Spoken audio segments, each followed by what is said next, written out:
Hi everyone, my name is Skashaf Momin. I'm a member of the Metro DC chapter of DSA, and I am so pleased to be joined here in Colorama Park in Ward 1 with the most recent winner of the Ward 1 Democratic primary, Aparna Raj. Yeah. Woohoo! Yes, let's clap for you. That's awesome. That happened 2 weeks ago. So I want to ask you, how are you feeling? How are you doing? How's the energy? Yeah, the energy is back up. I've had 2 weeks to recover, decompress, take it in, and I think now just really ready to get to work and start planning for next year.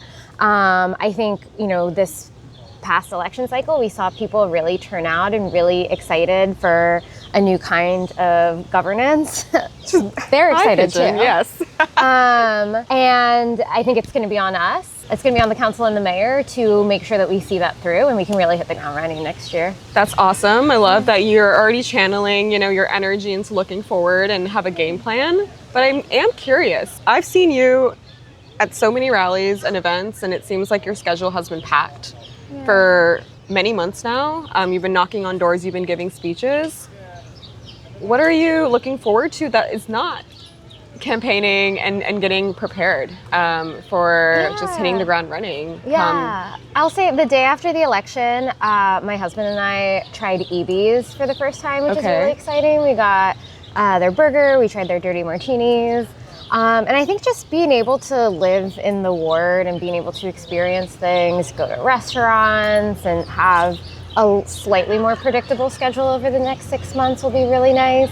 And I'm also really excited. I'm actually going to go to Guatemala for a month and go to a Spanish immersion school to try to improve my Spanish and get to speak to constituents a little better. That's incredible. That sounds like someone I would want to be my council member. But speaking of restaurants, I know that you have I don't know if other people know this, but I know that you have a food Instagram, and it has 40,000 followers, which is a lot more than your campaign Instagram. And so I'm curious, how did you get that started? How did that come about? And what have you learned from working on that and managing it? Yeah, I mean, it's always been a fun hobby. It's really started as a fun hobby. One of my friends from college and I, when we first moved to DC, just really loved trying new restaurants and exploring the DC food scene. And so we decided to make a food Instagram to document it. And over the years, as I started getting a little more politicized, I also started kind of bringing that to the Instagram a little bit because food, like every other aspect of our lives, is political. And so talking about labor, talking about food access, like I used to work at a food justice organization, talking about environmental issues, and then eventually also kind of covering what it was like to run for a council in DC. It's been a way to get to know a lot of folks in the industry and to also support local businesses in DC and Ward 1. And so it's been dormant for the last part of the campaign because there was other stuff going on. I am really excited to bring it back and to start exploring and visiting new restaurants again. I'm curious, how has having the food Instagram sort of informed your understanding of DC and of the ward, and has that sort of helped you understand issues within DSA and sort of where does that connect in any way to your involvement in DSA? Yeah, I mean, I think the food Instagram has really it's really evolved my understanding of DC through a number of different ways. Ward 1 is the densest ward. It has a ton of commercial corridors in it. There are a lot of restaurants here, and I think it helped really develop my love for the ward. And a big part of why I ran is also, obviously there are a lot of things to improve, but there's also just, I really love this ward and want to make sure it's able to stay the way that it is, and that people are able to afford to live here and everything, and small businesses can thrive here. So I think it's helped me get to see my home in a different light. It also was part of me understanding DC better in terms of understanding food apartheid and the lack of food access in a lot of parts of DC, and sort of how I actually started deciding to work at DC Greens. I started, getting involved and seeing that Ward 7 and 8 have, I think at this point, 3 full-service grocery stores. When I was at DC Greens, it was only 1 full-service grocery store between the 2 wards, Wow. and Ward 3 has like 13 or something. That's still an issue. It's also still an issue in terms of like not just grocery stores, but restaurants, food access in other ways. And so the food Instagram was kind of an excuse to explore the city in a fun way, but really opened my eyes to a lot of different issues. And it helped me also, meet tipped workers who were advocating for Initiative 82 and be able to support them however I could on the comm side of things. It introduced me to restaurant workers who were organizing unions at their workplaces and allowed me to use my platform to support them. I ran the comms for DSA for a little bit and helped me kind of like, tailor my eye towards that. In terms of organizing, in terms of DSA becoming more prominent, there's obviously the campaigns, there's the elections, and I think comms is a really underrated piece of it because, your message might be amazing, but it doesn't matter if nobody's seeing Right.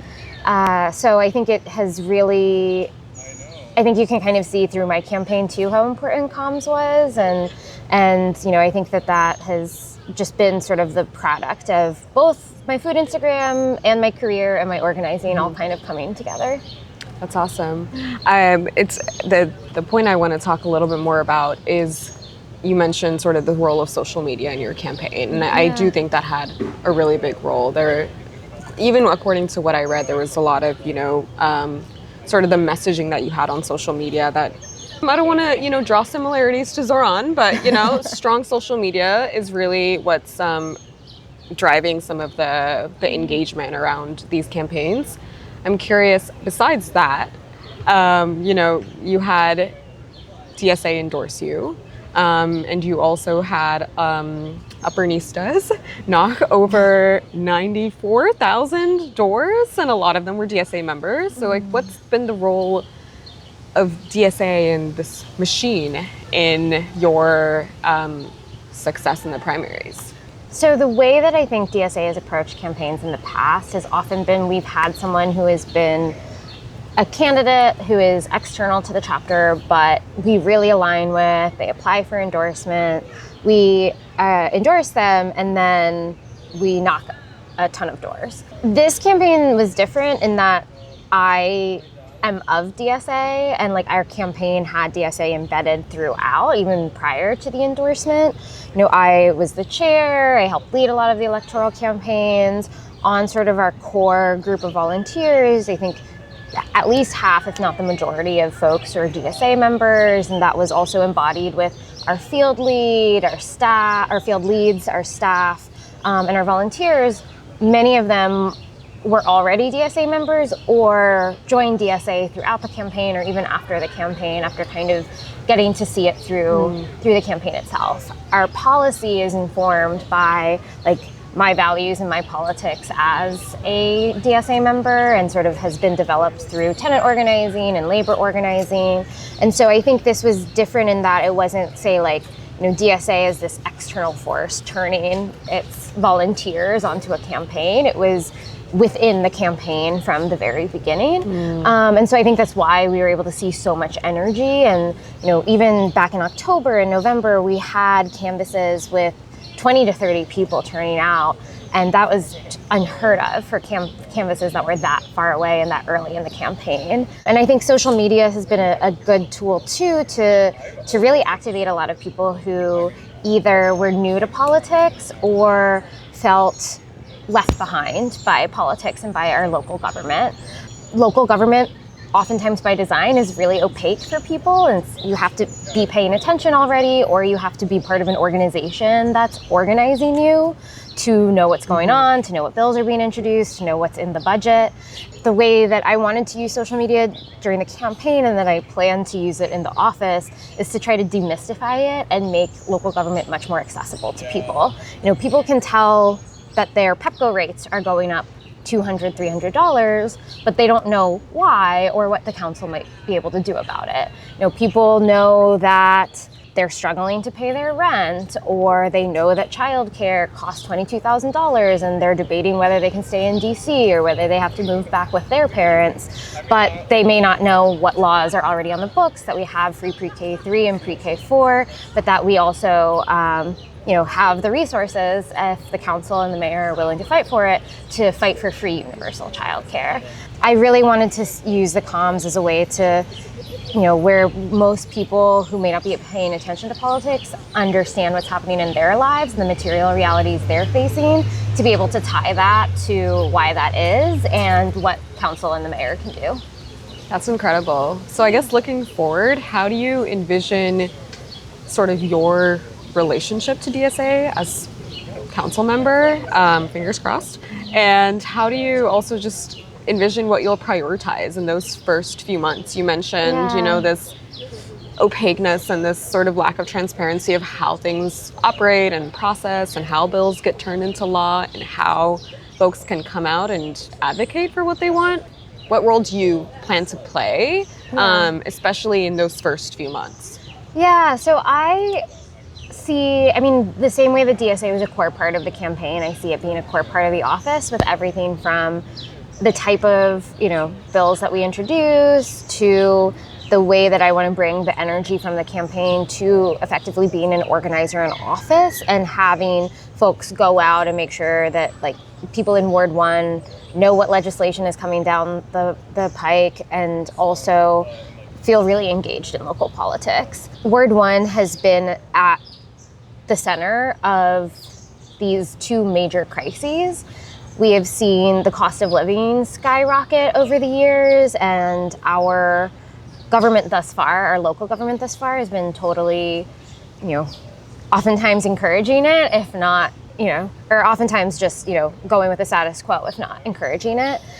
And right now, Ward 1 is the most diverse ward. There's a lot of economic diversity, there's a lot of racial diversity, but we've already seen a ton of people displaced, especially Black and brown people, and we're at risk of losing that diversity and seeing even more people displaced. And at the same time that there's been this sort of slow rolling cost of living crisis, we've also seen the Trump administration bear down on Ward 1. Ward 1 is home to a lot of immigrants, and since the federal occupation started last August, we've seen a huge increase in the amount of disappearances by ICE. We've seen ICE and U.S. Marshals walking our streets and escalating situations, drawing their weapons on people in the ward. And so we are in this emergency moment, and that is how I'm going to start, by prioritizing legislation. What are the things that we need to do to protect immigrants, to make sure that people have good living conditions, to make sure that people are able to stay in their homes. So I'm really going to focus on first kind of strengthening the Sanctuary Values Act, making sure that our budget includes funding for emergency programs like rental assistance, making sure that we're holding bad landlords accountable and having strong oversight over the Department of Buildings. And while doing that in the more immediate term, also building towards these longer term projects like expanding rent stabilization, trying to fight for free and universal childcare, and trying to move towards a municipal power system.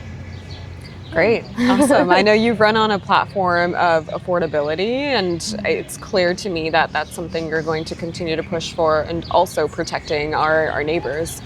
So going back to the fact that, we're in Ward 1 right now, how long have you lived in Ward 1 for? I've been in Ward 1 for 9 years. Okay. I've been in DC for 11 years. So Awesome. I started in Mount Vernon Triangle in one of the big apartment buildings that I feel like everyone moves to.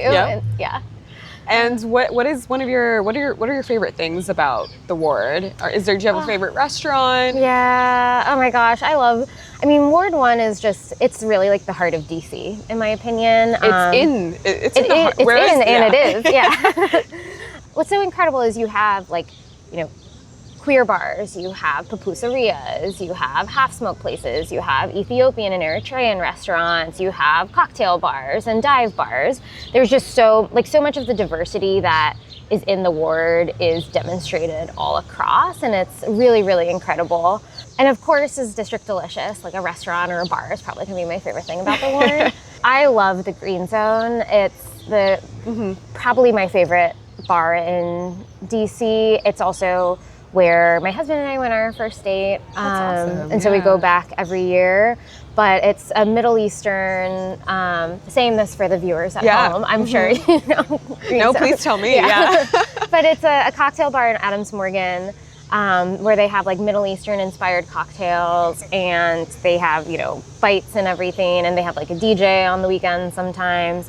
And it's just like, I've never had cocktails like the ones at the Green Zone. And they also have a lot of non-alcoholic options too for folks. I would agree. Yeah. I asked them to make something special for me, and they did a great job. Oh, amazing. Yeah. So I'm curious to know a little bit more. If we go back to election night, June 16th, at your victory party at Franklin Hall, your parents and extended family were in the crowd. Tell me more about that. I'm curious, you know, about your parents and your family's involvement in your sort of political journey.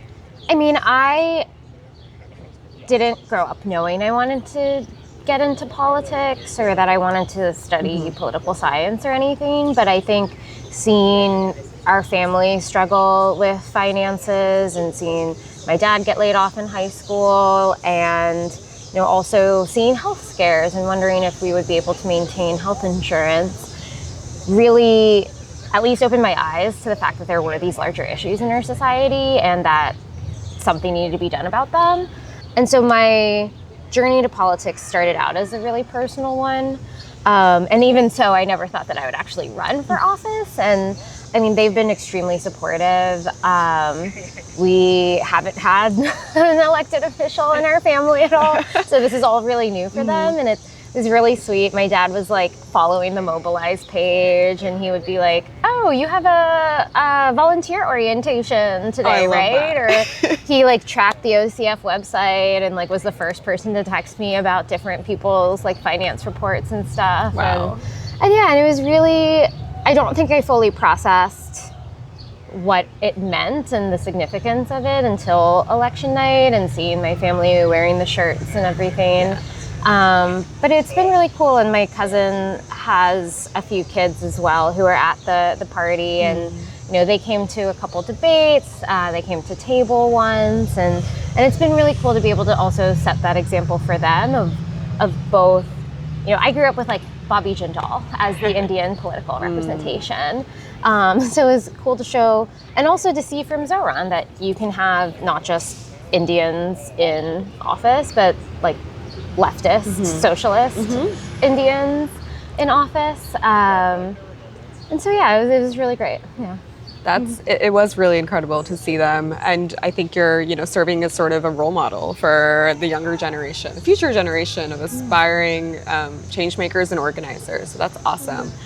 I'm curious to know, like, what has surprised you through this whole process of running for an office? Like, what has been unexpected about all of it? There's a lot that's been unexpected. I just feel extremely proud of, I feel like we put together a campaign infrastructure kind of ourselves. You know, we didn't have anyone telling us exactly how to do stuff. We didn't have someone who, you know, had run a million campaigns before who was going to come in and run this campaign for us. It was, and that I think was a little unexpected. We didn't have someone, there was no guidebook to really doing this. And so a lot of it was looking at other folks, learning, trying to create a campaign that felt really authentic to us. And I feel extremely proud of the way that we were able to do that. I think what's been really unexpected also has just been seeing, there's so many endorsement questionnaires. There's so many endorsement questionnaires. There were, I think consolidate them. Yeah, we need a common app for endorsement questionnaires. We had, I think, 62 in total over the course of the campaign. Some with like a week turnaround. So yeah, I don't think I know of anyone who even submits that many college applications. Yeah, so exactly. You've outdone yourself. Yeah, totally. Yeah. So organizations, please trim those down in the future. Standardization. Yeah. Thank you. Yeah, I don't know. I feel like there's been a lot, and I'm blanking a little bit. Oh, I mean, I'm sure there's like, you couldn't expect anything, and so everything was like, yeah. That's how it's going to turn around, right? I will say what was the day of launching, like the feeling I had where like our launch video went viral, and I had a feeling for a second where I was like, it was almost like regret. Like I was like, oh, like there's no way, like there's no coming back from this, or there's no undoing this. Like, and like that weekend we were walking around and a ton of people recognized me, and it was just a feeling of like, there's no before the campaign anymore. You know, it's only now I am the candidate, and now I am the incoming council member. And so I think that feeling was something I wasn't expecting either. Like I was excited that the video did well, and I felt kind of this anxiety about what that meant.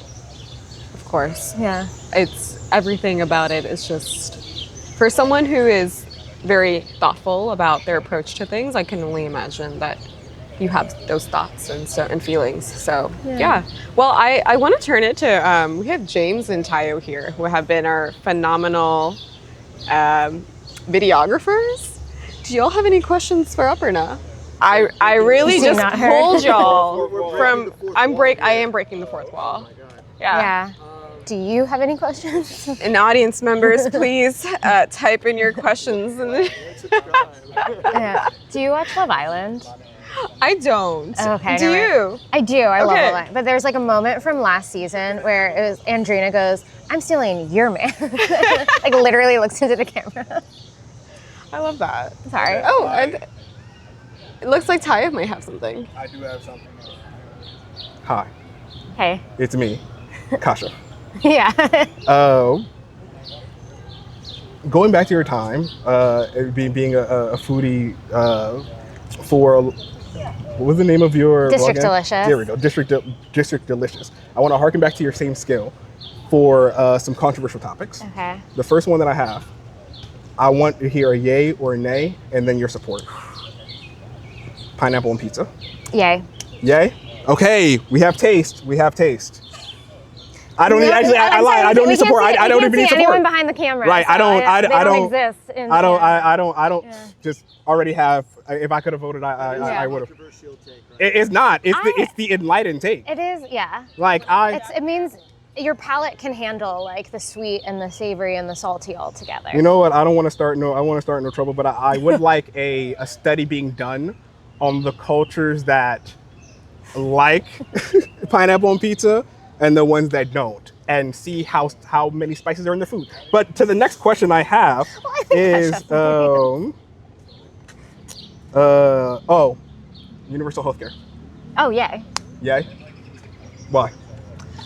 Nobody should go bankrupt because of a medical emergency. Healthcare is a basic need. We literally need to be able to live, and corporations shouldn't profit off of that and let people die.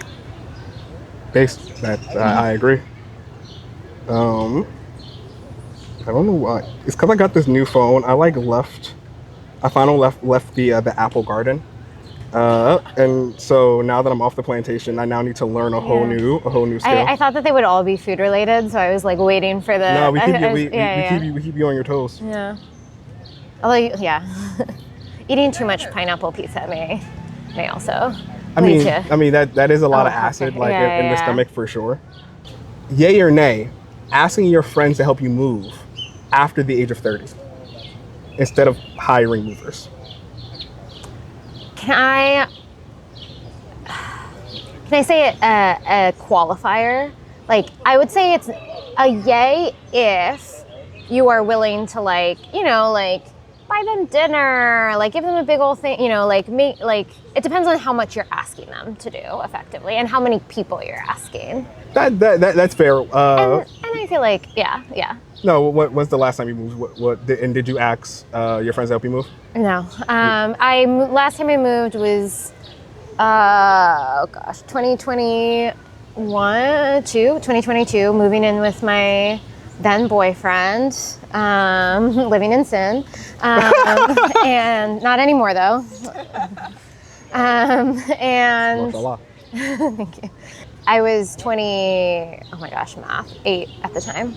Okay. So I was under 30, but we hired movers. It also depends on how difficult the move is. Like, we didn't have an elevator. We had a 3rd floor walk up. So, wouldn't have asked friends to do that. I think it depends. It depends on how strong your support system is. That's fair, but I agree with you in the sense that 28 was the last time I decided I was going to inflict the trauma of my friends, of asking them to move, until I thought about it. So now I'm of two minds, right? Yeah. Like the counter to this argument is community, right? Exactly. That like there is a certain, like we're losing so many standard rituals of coming together, especially after you leave college, that like the few things we have left is like taking your or picking up your friend from the airport, even though you actually could call the Uber, or having like finding out through the act of moving who you could even come together as your friends to like make this otherwise arduous activity a bit better, right? And like from my perspective, I wouldn't ask my friends to help me move at this point, but if one of my friends asked me to, I would in a heartbeat. That's why I added the 30, because now is a total no. Because you said if you get pizza or a nice bottle of wine, I can't regenerate their needs. I can't give them back that back pain that like they're now we don't bounce back the same way. But your friends may not be over 30.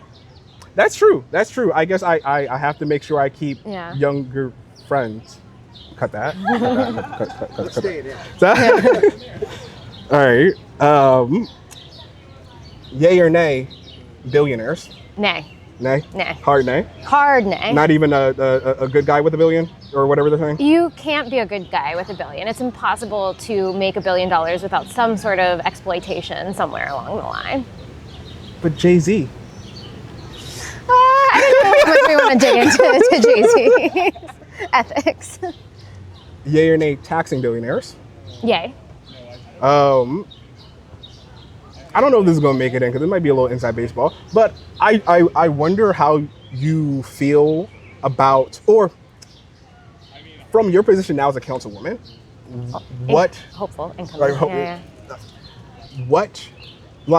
tools are you now going to have to, if not, like, I don't even want to be so pie in the sky and be like, you could somehow affect, maybe you can, but like, I'm not going to imagine you can affect state policy and tax our multi-billionaires or whatever, but I do think it's important that people hear like, okay, whoever is fighting for you, here is what their toolkit is, here is how they're going to fight for you. So I'm wondering like, can you articulate that tool set to the people at home? Yeah, with revenue specifically or just like in general? In general, because I am thinking about the idea of taxing wealth over just taxing like money. Yeah. In general, in the council, the legislative power is just one power. There's also constituent services, there's also oversight is a big one. So in terms of, are you asking about like what are our tools to tax wealth or just what are our tools in the council? Tools to tax wealth. Okay. Right, and sort of therefore like how you help push that stuff through, right, from your position. Yeah, I mean, like the big thing for that then is going to be having passing policy that will introduce a wealth tax. We saw sort of attempts around that this budget cycle and last budget cycle, and it's going to take a lot of organizing on the council to be able to do that. A lot of people were timid around a wealth tax because it was an election year, and we need to show. We know from polls that taxing the rich and instituting wealth taxes are incredibly popular, especially when they pay for basic needs like healthcare, housing, childcare. And so we need to make sure that our government sees how popular it is and that people in DC and people in Ward 1 really support it. And so bringing out, there's that organizing piece of it, of making sure that the public comes out and really advocates for a wealth tax, making sure that they talk to their council members who might be kind of on the squishy side. And it's also my role as a council member to go and talk to my colleagues and let them know, like, this is what this will pay for. This is the data that proves it out. This is how popular this is. So it's kind of that organizing piece, but it is, and also, showing that it's not just taxing wealth to tax wealth, it is taxing wealth for things that are really popular and that people really need to be able to live here and to be able to stay in DC. For sure. Not to take it away from DC for a second before I tag back in somebody else, but what do you make of the sort of differences in election results between DC and what happened in Maryland? So I live in Prince George's County, so I'm only like 50 minutes away from here, but I'm in Maryland, and I do understand it's probably going to be more of an uphill battle in ways that I guess I never had to think about when we think about being such a deep blue state. Yeah. But I guess I'm wondering, seeing what happened here, what's your analysis of what happened in Maryland and kind of what maybe the progressive movement in Maryland should do to emulate what happened here? Yeah, I mean, I think there's so many factors that go into campaigns, and I also wasn't in any of those campaigns, and I'm not in Maryland. I can't totally talk. I'm not trying to make you I know. political. What I've seen, I think one difference is the fact that DC is really dense, and so it's a lot easier for us to be able to go door to door and canvass and talk to voters in a way where if houses are spread out a lot more in Maryland, that may not be the case. And then another thing I'll say is one thing I've seen with really successful campaigns is like really, really hammering what the campaign, and I'm not saying anyone in Maryland didn't do this, I'm just now talking kind of hypothetically about what I've seen in successful campaigns, is one, making sure you're talking about the impact that policies will have on people. So it's not saying necessarily like, talking about like those hypotheticals. Like we saw Kamala Harris talk about, like move towards messaging about how this was a fight for democracy instead of the fight around cost of living, Right. Instead of saying this will help you stay in your home, this will help you afford a home. So making sure that people are really centered on those impacts and what it actually means for voters. And then also the most successful campaigns I've seen aren't the ones that try to copy off of Zoran or AOC or people who they think are really popular, but who look at themselves as a candidate and what their attributes are. Bernie is a curmudgeonly old man, extremely popular, good orator. That's a different personality set than Zoran. Just playing your build. Exactly. Right? And knowing the milieu you exist in, at the current time. And voters really like seeing someone who's authentic, Claire Valdez just won, and her personality is different from Zoran's. I feel like everyone was like, oh, you have to be like AOC for a very long time. And then Zoran came, and now it's everyone has to be like Zoran. And I think at the end of the day, the most successful campaigns are the ones where candidates are themselves, where they're extremely authentic, where they play on their strengths, and where they really focus on what their policies will mean to working people. And then everything else around it, the canvassing, the social media, all of that just supports those core things. Right. Okay, that's a really insightful answer. Like when I hear the staying authentic, it's almost, I'm going to shift the word around to almost a sense of like moral clarity. The party you're part of should like stand for something. You being a part of the Democrat Party should mean something. Yeah. And somehow that got lost along the way. And almost like their existential crisis right now is like us as socialists, as democratic socialists, we have a list of stuff we stand for. Like we know we're behind childcare, we know we're behind free healthcare, we know we're behind education. What is your opinion on the impact of moral clarity in being a politician or in being an elected official, an organizer in chief, as you said, in 2026? You have to be fighting for something. You have to have a vision, because like people need to know what you're for, because that's the only way that they will come out to vote, right? Voters don't want to know what you're against. They don't necessarily care what you're not. They want to know what will happen and what will change if they elect you. And I think having moral clarity is extremely important. In our race, in our campaign, like the issue of Palestine came up. One of the other candidates' teams tried to attack us on, I supported the uncommitted movement, I rode in Gaza in the 2024 presidential primary, and my campaign wasn't about Israel-Palestine. We didn't talk about Israel and Palestine. I'm running for a local council race. I talked about cost of living, about rats, about really local issues.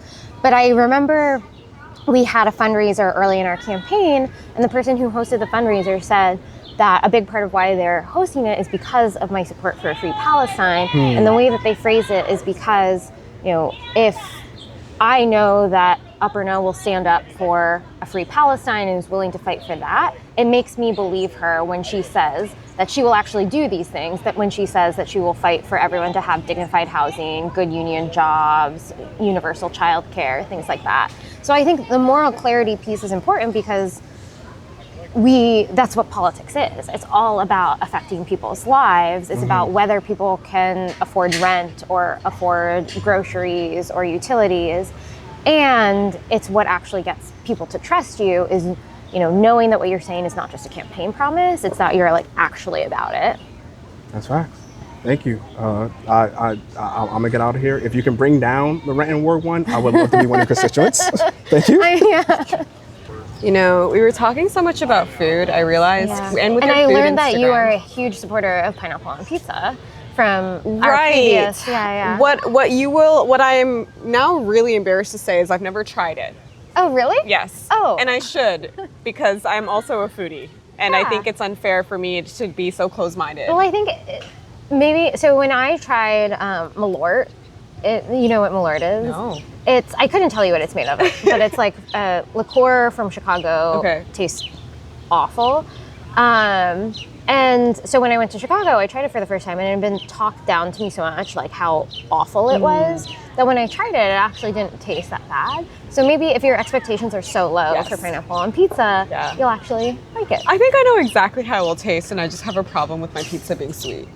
But it's okay. I will Get try Hawaiian it because though, of with this. the ham will add extra saltiness then, and it'll balance Okay. out. Yeah. This has changed me. I will try. I will do it, and I will try pineapple on pizza. Speaking of food, I really had wanted this. I really had wanted this conversation to be like with food, like getting tacos at La Tejana, yeah. or like think chicken shop date, Yeah. but socialist. Yeah.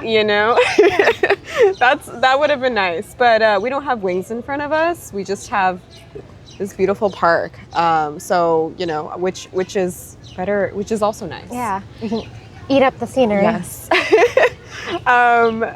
You were running alongside Ginny Sluis George, who has sort of secured she has secured the Democratic nomination for mayor.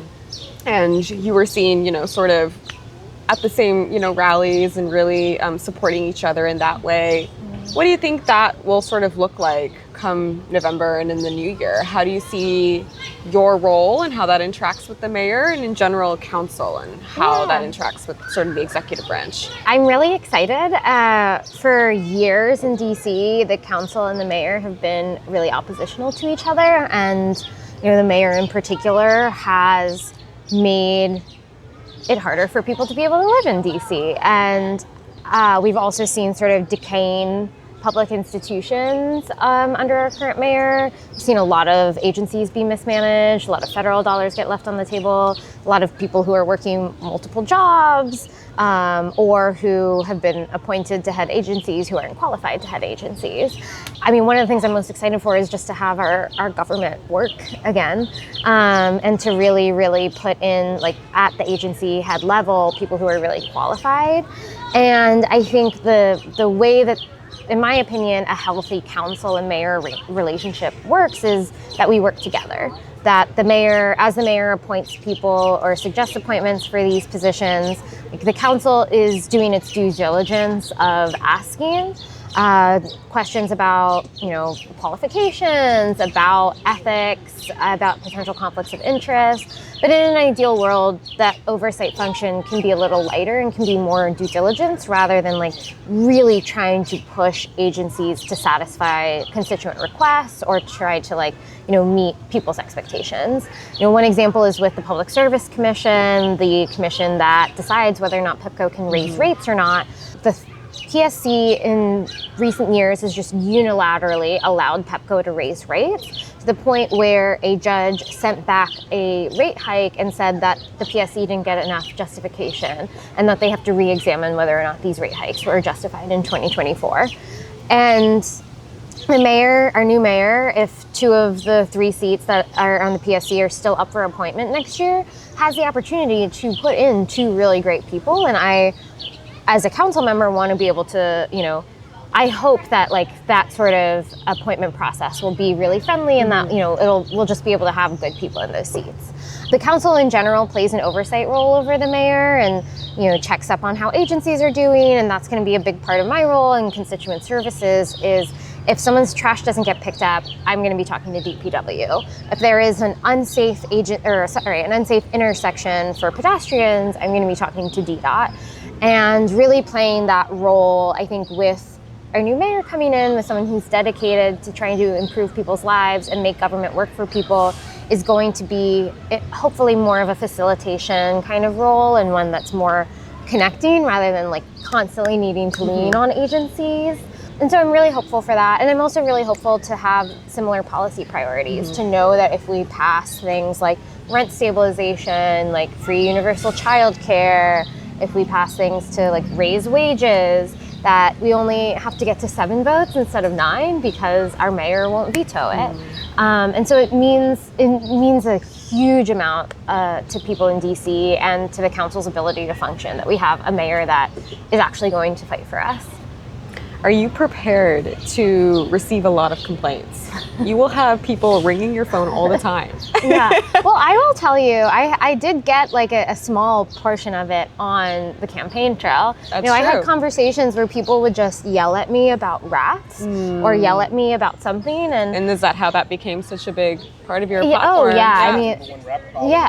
There we go. And Ward 1 especially has the worst rat sightings out of all of DC. But people would just yell at me, not looking for an answer or looking for like to hear my platform, just wanting to be heard. And I think that is kind of the core of it, of even when it feels tiring and even when it feels like a lot, like people just want to be able to live. They want to be able to have trash cans that don't have holes to shoot through them. They want to be able to pay their rent without having to worry. And it's on us as public officials to make that possible. And so I think that's like, I'm not necessarily ready for all the complaints, but like that, keeping that at the core of that's our responsibility to make life easier for the people who live in Ward 1 and live in DC is the way that I'm going to approach it. And I think that's what we want, is someone who realizes the responsibility that they carry and really want to do the best in their role. So we wish you the best in your journey, and fingers crossed for November, and looking forward to a new year and a new and hopefully more supportive and empowering government. Yeah, so thank you for hopefully. being here, Aparna. Thank you. One last question. Is there anything you would like to talk to us about? One last question. Is there anything you want to talk about? Yeah, I mean, I think like we're going to need DSA through governing. Like we are, like all of those things that I talked about, expanding rent stabilization, passing free universal childcare, pushing for a municipalization of utilities. Those are all going to be a fight. And there are a lot of moneyed interests that are invested in keeping those things from happening. So all of the energy that was poured into the campaigns this cycle, we'll need that energy in governance too. And I know DSA is figuring out a PEC or an SIO structure, but I think having that and having people ready to come to the Wilson building when needed will be really, really important to make sure we can pass everything we want to. That's awesome. And I couldn't agree more. Is there anything else you want to talk to the viewers in terms of advice you have for them to get more involved, to really meet the moment that we have here? Join Outside DSA. I don't think you could have said that better. I think those 2 words really capture everything. So thank you so much, Aparna. Thank you.